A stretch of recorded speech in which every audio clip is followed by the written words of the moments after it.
Welcome to The Claw. I'm Eric Holtzclaw, Chief Strategist at Liger. I am joined today by Jon Morris. He is the CEO of Ramsey Innovations. The Claw is the marketing podcast for C-suite executives, and I think Jon's going to have some interesting things to talk about in that category. He's done a few things in the marketing category. So, Jon, thanks so much for joining me on The Claw.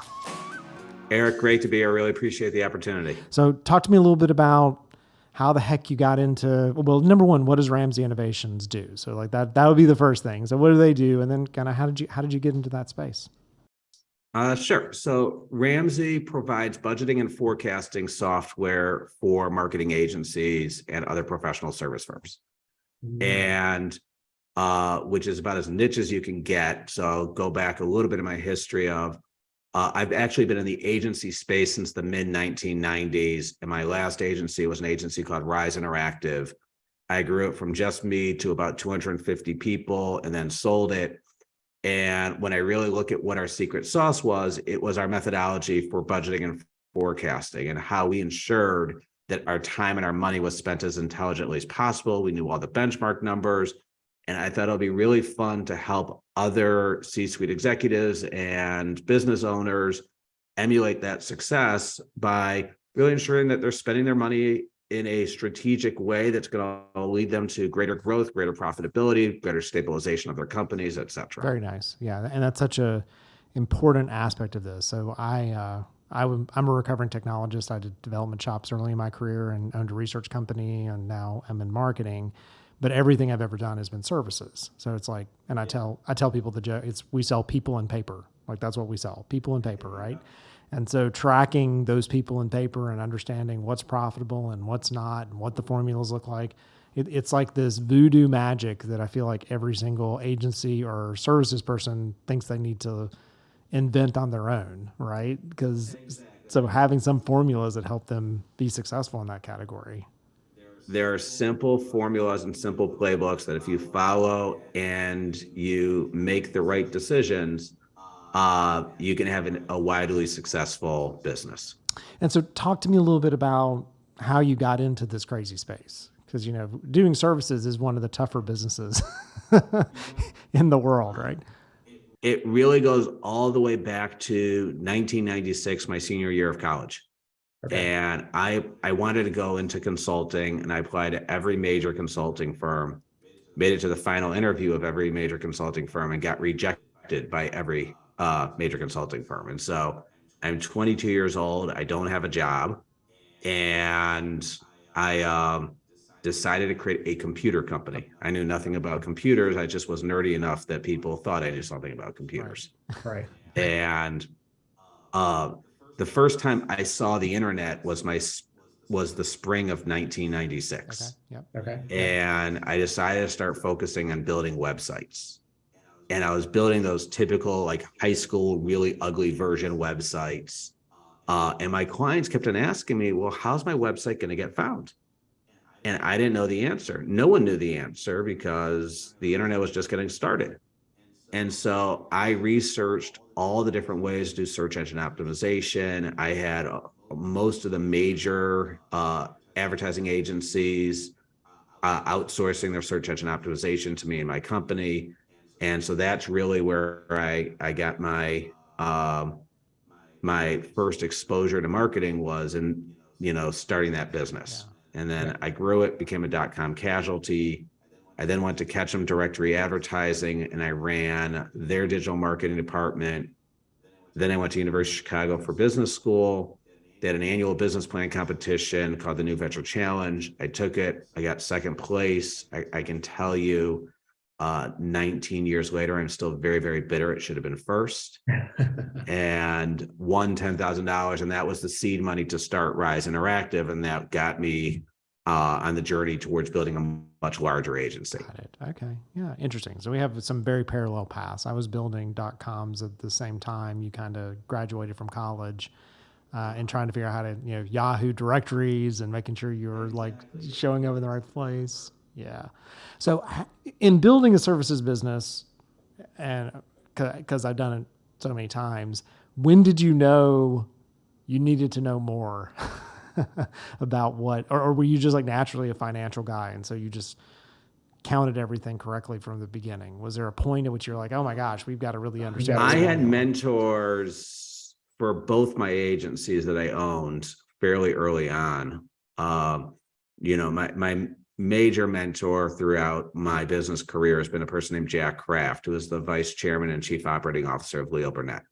Okay. And but I also had David Freeman, who was the former president of Razorfish, and had Cheryl Berman, who was the chairman and chief creative officer of Leo Burnett. And so I was very fortunate to be attached to people who worked for very large organizations, and was able to share a lot of the wisdom of what you're supposed to do and what you're not supposed to do.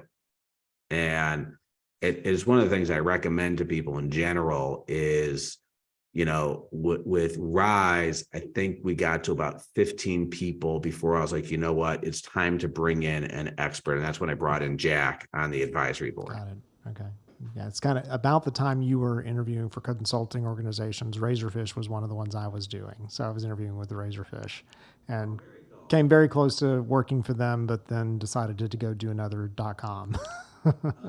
So, and I learned how to do this I got ingested into a team of about 30 people who'd worked and done professional services with each other for years. They came out of like IBM Global Services and Compaq and that kind of thing. And so they had all these really great spreadsheets and formulas and knew what the number of hours of billable needed to be and those types of things. So working within that organization made me successful with the services organizations I stood up later, because I kind of, they taught me the secret sauces, right, to those pieces. So yeah. And most of the time that I run into companies that are in the services space, they just haven't figured out how to do those formulas, like how much bench time, how much, do we need to make on a resource, all those kind of pieces to make sure they're covering everything. It's very true. Like, one of the things I've learned is there's a very clear distinction between what the large agencies use to measure their businesses versus what the small agencies use to measure their business. Okay. And if you can learn what the large agencies use, one, I think it provides better guidance. But the second thing is if you ever want to sell and the numbers that they're interested in, your data is structured that way. And I'll give you an example. Are you familiar with the term AGI, adjusted gross income? Yes. Yep. Okay. In all my years of running Rise and, working with large organizations, I never heard of the term AGI. Oh, wow. It wasn't until I started getting into budgeting and forecasting software for agencies, and I start talking and listening to a lot of the leaders that help smaller agencies grow, did I hear about AGI. Got it. Instead, you'll hear the term net revenue. Right. Yeah. Which is the same definition as AGI. But the idea is that when you look at your income statement, you don't want your revenue to be your all-in number, including your media. You want it just to be your net revenue. So when you don't have to do any math in your head, you know exactly what your revenue is. Right. The second big one is gross margin is the most important metric, and it is a term I don't hear enough about with the guidance from the consultants to the smaller agencies. So what you want to do is take what is called cost of service, which is all of the expenses, including payroll, that relate to doing client work. So payroll, contractors, technology, travel and entertainment, client gifts, you name it. So you take your net revenue minus your cost of service, you get your gross margin. And I can tell you right off the bat that not enough people know what their gross margin is. And what you want to do is you want to know it as a percent of revenue. And it's a real simple rule. If you're above 50%, you're going to be profitable and you're going to have money to invest back in your business. If you're between 40 and 50%, you will have a choice between being profitable or investing in your business. Yeah. And if you are under 40%, you will not make money. Yeah. And so, this is just one crucial number that everyone can use to make really good guidance to your business. Yeah. And it's such a balancing act because you have work that needs to be done for clients and you need a full-time person for incremental spend, right? So like you're trying to scale it. I always find these sweet spots as I've grown these agencies or services organizations, there's these sweet spots where you have additional cash because you have this like capacity that you can use to kind of rotate in, right? Yeah. And then making that choice to go up to that next level can be an interesting one to do because you may be at times where you're sort of ahead of what you need to be creating from a revenue perspective to then put the right people in place to service the business you're trying to go after. So it's this constant like back and forth and playing the game. I will always talk with people in our organization about when we're about to scale from one level to another. Like, okay, so we're entering a danger zone, right? Like this is the time when our margins are not going to be where we need to be. And, we've decided to go into this and it makes things tighter. So knowing that though, so that because then you have to manage the business differently. It's always harder to manage. Anyone can manage a business on the upside. It's just signing business day and night. But then when you have like those rough periods of time, that's when you really test someone to see if they can make it through. Yeah. So you're in Rise and you kind of think about this formula yourself. So then you decided you wanted to build something that you could use with other agencies. Like, how did that happen? You were just like, this is cool for me, but I want other people to be successful in that same capacity. A few things led to this. So are you familiar with EOS at all or Traction? Oh, yeah, we use EOS. Yes, we're an EOS. So we had an EOS implementer and we would meet with our EOS implementer every 3 months. And every 3 months, he would say the exact same thing. It's like, I am so blown away with your numbers and your sophistication. He's like, this is a business within itself. Yeah. And so after you hear that every 3 months for a couple of years, it starts to sink in. Right. So that was one thing. The second thing was I stepped down as the CEO of Rise on April 1st of 2020. And it was like an April Fool's joke on me of like, the whole world will be shut down. You will not be able to travel. You will not be able to play golf. You will be able to do nothing. Right. And so I think that the impetus of COVID and the pandemic had me start a new agency or a new business at a much faster rate. So my original business was actually executive coaching. So it was a similar flavor to EOS. Right. Okay. And then as I was coaching people, the financial guidance was what everyone gravitated towards. That was the most valuable thing. And so I decided to go all in on that, and hence the technology we built. Perfect. That makes a lot of sense. Okay. Well, we're going to go to commercial break. I think that's a good place to stop and then start kind of the next part of the story. And I'll tell you a funny story about the pandemic for me personally too when we come back. So you're listening to The Claw. I'm talking today with Jon Morris. He's the CEO of Ramsey Innovations. The Claw is the podcast for C-suite marketing executives, and we'll be right back. The Claw podcast is brought to you by Liger. Liger is a hybrid marketing firm combining a brand strategy consultancy and a production house that offers the full range of content and creative services. We can be your entire marketing department or your entire marketing department's favorite people to work with.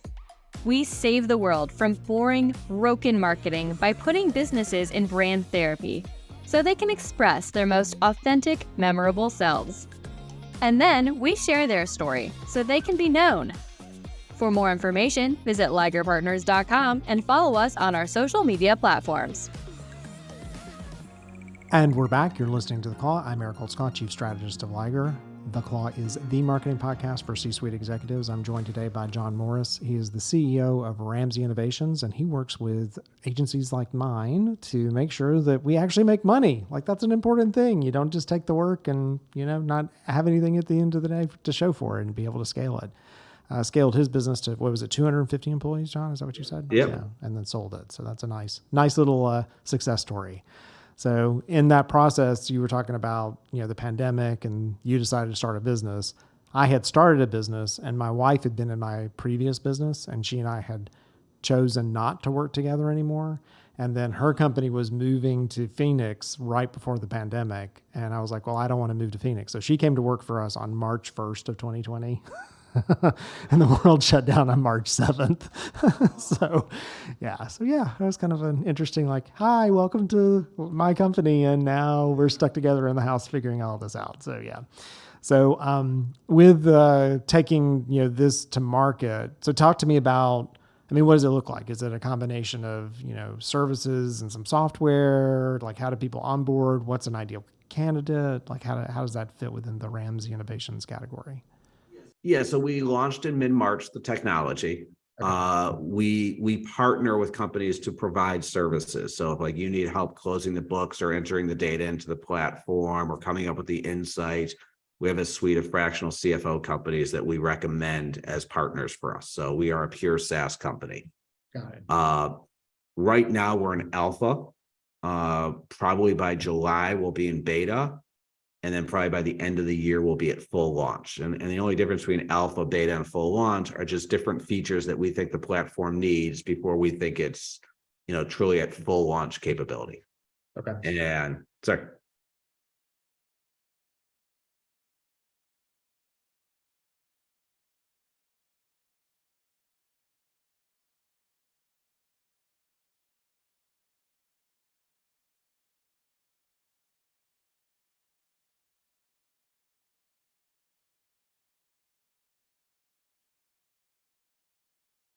So here's the difference. We're not a resource planning tool. Okay. Yeah. And we are not an accounting tool like QuickBooks. Right. We are an executive suite, forward-looking budgeting and forecasting tool. Got it. So we want to know, like, what are you going to spend on sales and marketing this year? And what are you expecting for new business for that investment in sales and marketing? What are you going to spend on your operations and finance? How many people are you going to hire to support your client work? And what's your revenue by line of business going to be? What is your gross margin by line of business? So what's your churn rate? What is your cost per acquisition? So a whole bunch of analysis that is really geared towards the executive team. And then the other thing is, a lot of people don't understand that, like, when you put a budget together, that before the beginning of the fiscal year starts, that should be done, and then it needs to be locked, and that you can't change it. Okay. Now you then can reforecast, and so what we recommend is every quarter you reforecast. And so our technology, we were talking about EOS before. Here's the best way I could explain what we've built. We have an approach that will make your life easier. It'll make sure that you are making more money, that you're hitting the benchmarks. And so what we're looking for is people to learn that approach and ideally believe in it as much as people believe in EOS. Yeah. And then Engine, which is the name of our technology, is the platform that allows you to implement that as easily as possible. So you could try to implement it in Excel or Google Sheets, just like a lot of people try and do that with, with EOS or Traction. Right. Yeah. Or you could license a 90.io or a Traction tools or a tool that's designed to help you implement EOS. And so that's how I would best describe that it. makes sense. Yeah. So yeah, we definitely use 90 to run EOS for the financial pieces. And I've had the same set of structured spreadsheets I've used since 2002, because I've run services business since 2002. And it's got 7 tabs in it, and it has, like, I know where I put everything. It gives me my cash flow analysis. It tells me all those things, right? So your Engine is probably, in some ways, maybe a replication of some of the stuff. It's that spreadsheet plus a combination of another one that helps me determine my bill rates, like what should my minimum and rack and all those kind of things are. So, but these spreadsheets, like I tell everybody, if anything happens to me, this is the spreadsheet you need to open. It's got everything in it, right? But I'll give you an example. Like when you talk about those spreadsheets, as you get larger and you scale, you might want to have permissions. Right. Yeah. Right. And you might want to have, so-and-so be able to enter in data for sales. And you might want so-and-so to be able to control the marketing budget. Right. And so the idea is that permissions is a big deal. Yeah, agreed. 100%. I give so few people access to those spreadsheets to be able to, and it's like I make them, do a blood oath to me. Like you're going to see this spreadsheet. But you might not want them to see everything. Right. So the idea is that if you can have different restriction rights, you can give them full access to what you want them to see. Right. That's smart. Yeah. The other thing is integrations. So you mentioned QuickBooks before. When you reforecast, you have to put in the actuals every month into your reforecast, because if you're doing an April reforecast, you have January, February, March actuals. So you have to put those in. Having an integration with QuickBooks allows you to do it without having to without having to spend a lot of time. And so there's different things that you need to look at in terms of, you know, how technology can make it so that you get greater insights and you can do it at a faster rate. Absolutely. Yeah, it's a lot of custom. I totally feel it. It's a lot of custom work for us. And we look at, you know, integrating into QuickBooks. QuickBooks has never been a good cash flow forecaster for me. It's really never done anything to tell me historical, right? Like that's Yeah, it's a rear view mirror. It's not looking out of the dashboard. Yeah, and even using teamwork, we can do some things around expected versus actual and those types of things. But I mean, when you're dealing with people and paper and you've got a certain number of hours they need to bill and clients at certain points, and we break our company up into pods. And so we know each pod has to make a certain amount of money, you know, those kind of things. So there's a lot of variables that go into it. It's the good thing for me, I like spreadsheets. I bet a lot of other agency owners don't because they're creatives, you know? So that does help me because I don't hate it. I don't get into it. I'm like, oh my gosh, I got to figure this out. I actually have to save my spreadsheet work till the end of the day because it's the thing I'll like do for too long. But I have met many other agency owners who, you know, any of the money or the whatever part of it is like, that's not why they got into it. You know, they got into it to service the clients and because they like coming up with cool ideas and those kind of things. So I can definitely see how your product would be helpful to those individuals if they just can plug and play some parts of the numbers. Yeah. And, you know, look, what we're trying to do is our number one competitor is people who use spreadsheets. Like it's not like they're using another budgeting software for agencies, because I don't think there is another budgeting software for agencies. No. And so it's really having to understand a couple of things. One, we have a framework. We know the right questions to ask. We provide benchmarking data so we can show you how much you are spending versus what other people are spending in specific areas. And then the other big component of it is, you know, we are saving you time through, you know, having the right systems in place. So yeah, we do a state of the company at the end of every quarter. So our EOS quarters run one quarter before our fiscal quarters. And so then we do a state of the quarter. And I spend probably a day, you know, pulling all the numbers I want to pull out. And these are the trends we're looking at. This is what we need to be aware of, that kind of thing. So they definitely could see a lot of efficiencies there. So as you've worked with lots of individuals in this category, what are some of the common mistakes that you see agency owners I see doing? two major mistakes.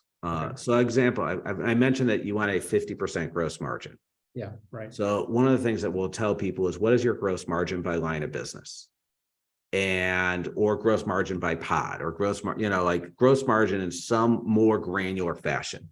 Right. Yep. And so I find two major issues that happen in this scenario. So issue number one is, okay, you're telling me my web development has a 35% gross margin. It needs to be 50%. I don't know how to get to a 50% gross margin and not kill my team or not do good work for my clients. Right. Yep. And so we don't provide that as a service. I don't sit there and say, okay, you need a 35% gross margin and now hire me and I'll teach you how to get to 50% gross margin. I tell people that you need to have a 4-to-1 direct report to manager org structure, and that you probably have too many senior people versus junior people.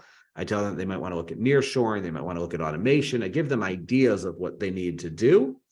But a lot of people get frozen and don't know how to go from A to B when they get an insight. Okay. And generally, going back to mentors, that's a perfect time to bring in, you know, an operations coach that could help you and guide you in that area. As Liger, just as to how we did it, we have a bow tie. So we have Ligers and we have Liger giggers. And so there are Ligers who are W-2 employees who do most of like account management, project management work. And then when we need someone to help fill an incremental role, we have a whole set of giggers that we can bring in. And that allows us to get our margins in place because those guys enjoy being giggers. They don't want a full-time job. We can pull them in just to do a thing and then leave, and they don't become that overhead, right? So that's one way we do the shifting back and forth, which is also a benefit to our clients because our clients can't do that, right? They can't quickly shift from one thing to another. And we may need a high-end production design or a high-end designer for just 2 weeks on a project, and then we can move it to a lower production designer once it's done, right? Yeah. So that ability to have the shift on the back is really important for us to maintain margin and cash and all those kind of things. So yeah. No, I would agree. I think that's a really good system, and that's one of the things we actually did at Rise was we tried to have, I think it was like 20% of our workforce were freelancers. Yeah. So that if you had any down cycles, you could contract or, reduce the contracting cost. Yeah. So The what's second, yeah. the second one is the emotional attachment to your employees. Yeah. Mhm. And so you know that you're at 35%, you know how to get to 50%, and you don't like the decisions you have to make in order to get there. And so what ends up happening is you come up with excuses of why you can't let somebody go. Right. Yeah. And this was actually going back to my first agency. And when I said I was a .com casualty, there were some employees that definitely were not A players that I should have let go. And I was scared to. And when I started Rise, I looked back and I basically had to make a decision that this is a crucial part and is the least enjoyable part of the job, but I have to be able to do that job. Right. And if I can't do that, then I don't have the business being a CEO of an agency. Yeah. And so, you take the emotional attachment out and you make just good business decisions. That doesn't mean that you don't love the people. It doesn't mean you don't take care of them.